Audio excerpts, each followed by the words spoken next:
ঠেলা গাড়ি। সবে বিছানা ছেড়ে উঠেছি। রোদ তখনও ভালো রকম ওঠেনি। খিড়কি দোরের জগডুমুর গাছটার মাথায় গোটা কতক শালিক পাখিতে কিচকিচ ও ঝটাপটি বাঁধিয়েছে। আমি উঠে মনে মনে তোলাপাড়া করছি যে কাল রাত্রের বাসি কলার বড়া যা আমাদের জন্য রান্নাঘরে ঝুলন্ত শিকায় বড় জামবাটিতে টাঙানো আছে, তা কোন অছিলায় মার কাছে চাওয়া যায়, বা মুখ ধোয়ার পূর্বে তা চাইতে গেলে সেটা শোভনীয়ই বা কতদূর হবে। এমন সময় আমাদের বাহির দরজার কাছে একটা ঠেলা গাড়ির ঘর ঘর শব্দ উঠল। সঙ্গে সঙ্গে মিষ্টি রিনরিনে গলায় ডাক শোনা গেল, টুনিদা, ও টুনি। অমনি আমার বৃদ্ধা জ্যাঠাইমা মার মুখী হয়ে কি একটা হাতে উঁচিয়ে ছুটে গেলেন। সকালবেলা জুটলে এসে, এখনো কাকপক্ষীর ঘুম ভাঙেনি, অমনি এলে ছেলেটাকে টুইয়ে বার করে নিয়ে যেতে। সকাল নেই, সন্ধে নেই, দুপুর নেই, সব সময় ঘর ঘর ঘর ঘর শব্দ। যাই দেখি একবার হরগাঙ্গুলির কাছে, বলি, ছেলেটাকে যে দিন নেই রাত নেই গাড়ি ঘর ঘর করে বেড়াতে দিচ্ছ, ওর পরকালটা যে ঝরঝরে হয়ে গেল। যা, এখন যা, টুনি এখন যাবে না। গাড়ির ঘর ঘর সহ্যই হয় না বাপু সব সময়। যা, ওসব নিয়ে যা। আমি নিরীহ মুখে পূজানিয়া জ্যাঠাইমার পিছনে এসে দাঁড়াতে না দাঁড়াতেই গাড়ির শব্দটা আমাদের ঘাটের পথ দিয়ে দূর থেকে দূরে অস্পষ্ট হয়ে গেল। তারপর হাত মুখ ধুতে গিয়ে খিড়কি দোরের কাছে মৃদু শব্দ কানে এলো, ও টুনিদা। আমি একবার পিছন ফিরে জ্যাঠাইমার অবস্থিতি স্থান ও তাঁর দৃষ্টির গতির দিক নির্ণয় করে নিয়েই ঝট করে খিড়কি দোরটা খুলে বার হয়ে এলুম।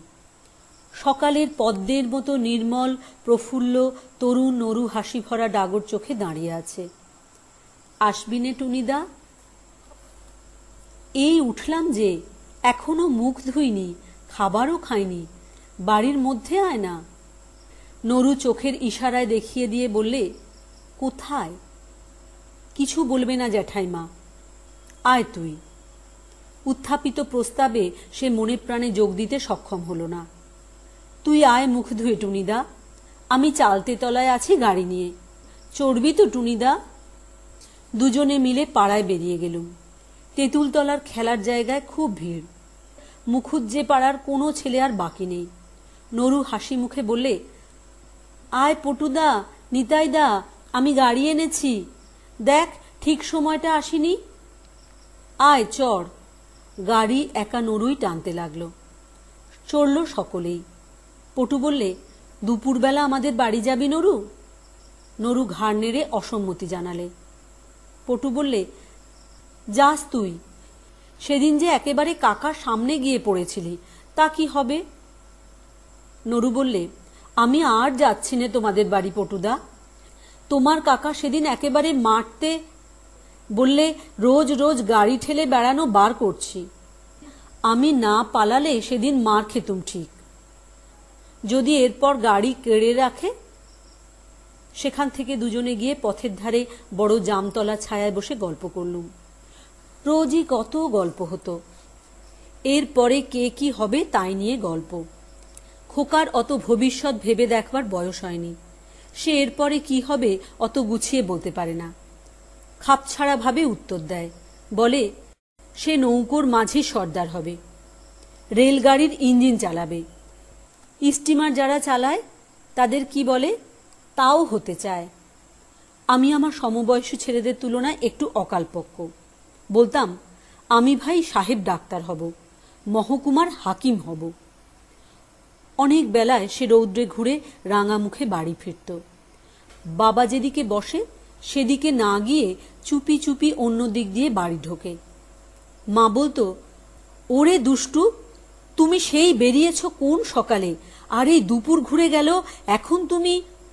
খোকা বলে, চুপ চুপ, না, আমি তো ওই ওদের বাড়ির জামতলায় চুপটি করে বসে বসে খেলা করছিলাম। আমি আর টুনিদা কোথাও তো যাইনি মা, সত্যি। কি জানি কেন ওকে বড় ভালোবাসতুম। গ্রামের সকল ছেলের চেয়ে এর মুখে চোখে কথায় কি মোহ যে ছিল। সারা দিনটির মধ্যে একবার অন্তত ওর সঙ্গে দেখা না করে পারতুম না। খোকাও আমার বাড়ি না হয়ে পাড়ার অন্য কোথাও বেরুতো না। একদিন আমাদের বাড়ির সামনে জামতলা দিয়ে এসে গাড়ি ঠেলে নিয়ে বাড়ি ফিরে যায় দুপুরের আগে। আমার দিকে চেয়ে বলে, এমন দুষ্টু এই নিতাইটা, এত করে বললুম চড় গাড়িতে, আয় তোকে ঠেলে গয়লাপাড়া ঘুরিয়ে আনি, তা কিছুতে চড়ল না। বললে মা বকবে, তেল আনতে যাচ্ছি। আয় চড়বি টুনিদা? তোর বুঝি আজ আর কেউ চড়ার লোক হয়নি খোকা? আমাদের পাড়ায় কেউ চড়লে না, কখন থেকে ঘুরে বেড়াচ্ছি, যা সব দুষ্টু। আসবি টুনিদা? খোকার চোখের মিনতি ভরা দৃষ্টি তখনকার দিনে আমার এড়াবার সাধ্য হতো না কোনো মতেই। আমি চড়তুম। মহা খুশির সঙ্গে খোকা চৈত্র বৈশাখের মধ্যাহ্ন সূর্যকে উপেক্ষা ও অবজ্ঞা করে গাড়ি ঠেলে নিয়ে বেড়াত। সূর্যও প্রতিশোধ নিতে গিয়ে ওর কচি মুখ রাঙিয়ে দিতেন, ঘামে কাপড় ভিজিয়ে দিয়ে ছাড়তেন। তার বয়স অল্প এবং দেহ অত্যন্ত ক্ষীণ মেয়েলি ধরনের ছিল বলে পাড়ার কোনো ছেলের সঙ্গে বলে সে পেরে উঠত না। সকলের কাছে তাকে অবিচার সহ্য করতে হতো। দুর্বলের প্রতি সবলের অধিকার তার উপর নির্বিবাদে জাহির করত সকলেই।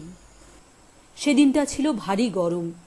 চৈত্র বৈশাখের দিন গ্রামের পথের ধুলো তেতে আগুন হয়েছে। পঞ্চাননতলায় বারোয়ারির আসর সাজানো, বাঁশের মাচা বাঁধা, সবাই কাজে সকাল থেকে সন্ধ্যা পর্যন্ত খাটছে।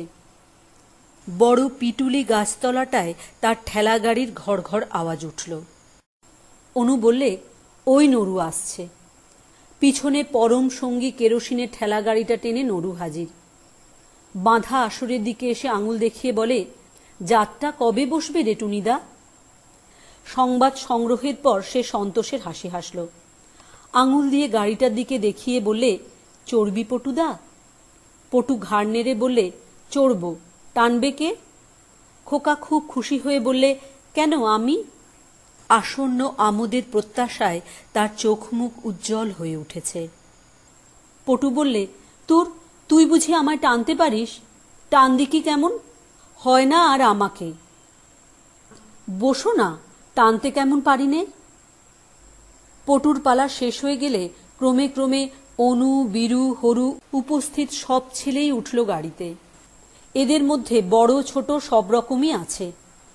টানতে টানতে খোকা হয়রান হয়ে পড়লেও সে উৎসাহের সঙ্গে শেষ পর্যন্ত ঠিক টেনে নিয়ে বেড়ালো সকলকে।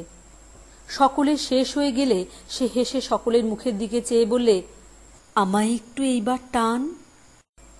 সকলে মুখ চাওয়াচাওয়ি শুরু করলে। ভাবে বোঝা গেল তাকে কেউ টানতে রাজি নয়। তার প্রতি কৃপা করে তার গাড়িতে চড়ে তাকে দিয়ে টানিয়ে তাকে কৃতার্থ করা হয়েছে। এতে আবার তার পরকে দিয়ে টানাবার কোন দাবি আছে? সকলে মিলে এই ভাবটা দেখালে। বাহ, সকলকে চড়িয়ে দিলাম, আর আমার বেলায় বুঝি কেউ? আমার ইচ্ছা হলো তাকে গাড়িতে চড়িয়ে টানি, কিন্তু সমবয়সী ছেলেদের কাছে উপহাসের ভয়েই হোক বা তাদের বিরুদ্ধে দাঁড়াবার সাহস না থাকার দরুনই হোক, যেতে পারলুম না। সে গাড়ি টেনে নিয়ে চলে গেল। এদের মধ্যে পূর্বে কি পরামর্শ হয়েছিল আমার জানা নেই। গাড়িখানা খানিক দূর যেতে না যেতেই দলের একজন একটা বড় ঝামা ইঁট নিয়ে গাড়িতে ছুঁড়ে মেরে বসল। গাড়িখানা তলা তখনই মচমচ করে দেশলাইয়ের বাক্সের মতো ভেঙে গেল। খোকা পিছন ফিরে চেয়ে দেখে কেমন অবাক হয়ে গেল। পরে তাড়াতাড়ি গাড়ির ক্ষতির পরিমাণ নির্ণয় করবার জন্য এসে গাড়ির অবস্থা দেখেই আর একবার বিস্ময়ের দৃষ্টিতে আমাদের দিকে চাইলে। তারপর সে চাইলে আমার দিকে। তার চোখের সে ব্যথা ভরা বিস্ময়ের অপ্রত্যাশিত না বুঝতে পারা দৃষ্টি আমার বুকে তীরের মতো বিঁধল। ভাবল এই রকম যে তুইও টুনিদা এর মধ্যে। কিন্তু সে কোনো কথা কাউকে না বলে ভাঙা গাড়িটার পাশে বসে পড়ে দেখতে লাগলো। এর আগেই আমাদের দল সেখান থেকে সরে পড়েছিল। তারপর অনেকক্ষণ সে বসে বসে নেড়ে চেড়ে দেখলে গাড়িখানার ভাঙা তলাটা কি করে সারানো যায়।